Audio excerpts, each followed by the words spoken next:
ഇന്ന് നമ്മൾ ഡിസ്കസ് ചെയ്യുന്നത് പുനർഗേഹം എന്നൊരു പദ്ധതിയെക്കുറിച്ചാണ്. പൊതുവേ കേരള PSCയിൽ ഇങ്ങനെയുള്ള പദ്ധതികളെക്കുറിച്ച് ചോദിക്കാറുണ്ട്. കുറച്ചുകൂടെ കൂടുതൽ ഡീറ്റെയിൽസ് അറിഞ്ഞു കഴിഞ്ഞാൽ ഉത്തരം എഴുതാൻ എളുപ്പമായിരിക്കും. എന്താണ് പുനർഗേഹം എന്ന പദ്ധതി?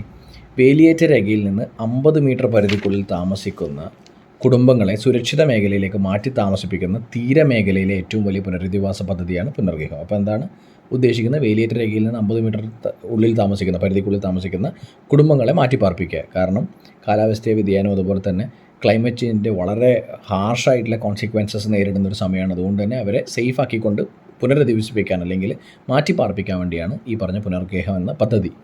ഇതിന് ഇമ്പോർട്ടൻ്റ് ആയിട്ടുള്ള കുറച്ച് ഫീച്ചേഴ്സ് എന്താണ്?